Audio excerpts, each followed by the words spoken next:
Superintendent Galvan here with the Greenfield Union School District, ready to read you a story for Superintendent Story Time. So thanks for joining us today. Today we are going to read about the life of Cesar Chavez. And Cesar Chavez happens to be one of our schools is named after this wonderful man. And he has done a lot of work in our community, in our valley here. And so I get to read to you about his life. So thanks for joining us today. Hola mi comunidad de Greenfield, soy Superintendente Galván del Distrito Escolar de Greenfield leyendo esta historia con ustedes. So gracias por estar aquí con nosotros. Hoy vamos a leer la historia sobre la vida de Cesar Chavez. Y aquí en Greenfield tenemos una escuela con su nombre, la elemental de Cesar Chavez. So vamos a poder aprender un poco de su vida y lo que él hizo en esta comunidad, en este Valle de Salinas. So gracias por estar aquí con nosotros, oyendo la historia de la vida de Cesar Chavez. So thanks for joining us today. We're ready to read about Cesar Chavez. And this was written by Kitty Shia. All right. So we are going to learn about him. So there he is. That's what he looks like. Helping others live better. Cesar Chavez grew up working in the fields of California. He was a migrant farm worker. Grocery stores are filled with fruits and vegetables. Someone out in a field, an orchard, or a vineyard has to pick them. Growers often hire migrant farm workers to care for and harvest their produce. Migrant workers are people who move from farm to farm to work where help is needed. It's a tough job that pays not a lot of money. Cesar tried to make the farm workers' lives better. He showed workers how they could get paid more and be treated better. This is the story of Cesar Chavez. Tough times. The Cesar Chavez family posed for a photo at Librado's 100th birthday in 1982. Standing from left to right are Cesar, Ricardo, Vicky, Father Luis Baldomado, Rita, and Librado Jr. Seated are Librado and Juana. Cesar Chavez knew all about grocery stores. His father, Librado Chavez, ran one when Cesar was a young boy growing up in Arizona. The family also owned a farm. Cesar was born in March 31st of 1927. He was named after his grandfather, Cesar Chavez. Cesar had moved to the United States from Mexico. Life was good for Cesar's family. Then came the Great Depression of the 1930s. Many people in the United States lost their jobs during the Depression, and many businesses and banks had to close. Most people didn't have enough money to spend or to save. Librado had to close his store. For a while, the family lived on what it made on the farm. Then, in 1933, a drought destroyed the crops. The Chavez family ended up losing their farm too. To make some money, Cesar's family moved to California. They worked on farms that belonged to other people. Living as a migrant worker. In the United States, there are between 3 million and 5 million migrant farm workers. Migrant farm workers often live in crowded shacks or tents. They may not have electricity or running water. They may not even have indoor bathrooms. Grapes, cherries, lettuce, and other crops are grown in California's valleys. Migrant farm workers plant, weed, pick, and pack the fruits and vegetables.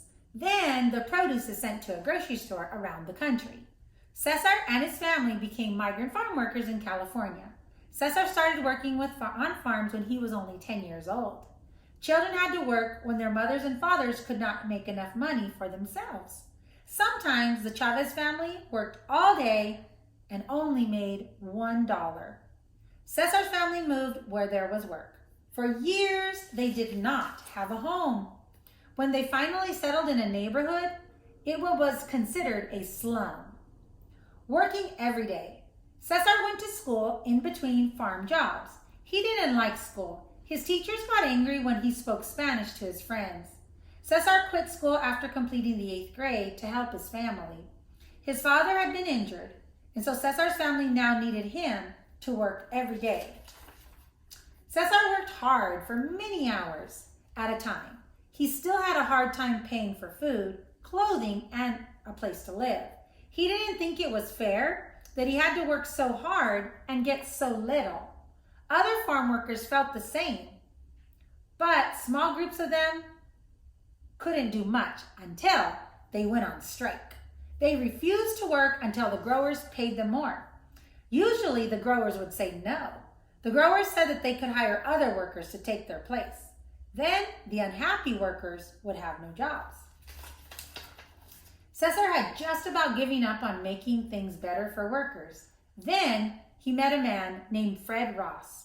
Fred taught poor people, how to speak up and fight for their rights in a peaceful way, starting a union.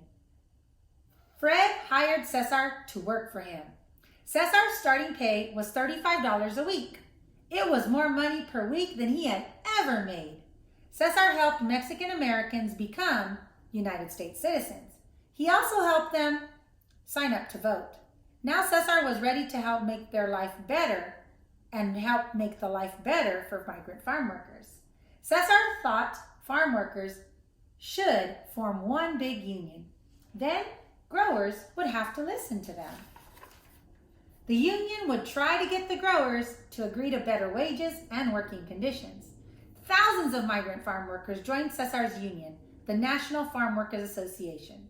Their hopes became the union's cause, or la causa, as Cesar Chavez would say in Spanish. On strike. In 1965, Cesar's union went on strike against grape growers. The workers who picked grapes in California wanted to be paid more. The workers would raise the growers would not raise the workers' pay. What was Cesar going to do? Cesar needed to get on television and in newspapers to tell people about la causa. Americans needed to know how little money farm workers made. They needed to know how the farm workers lived. And if they knew, they would tell the grape growers to treat the grape pickers better. So Cesar and the grape pickers walked 340 miles. They walked from Delano, California to Sacramento, California, which was the capital, is the capital. This would get attention.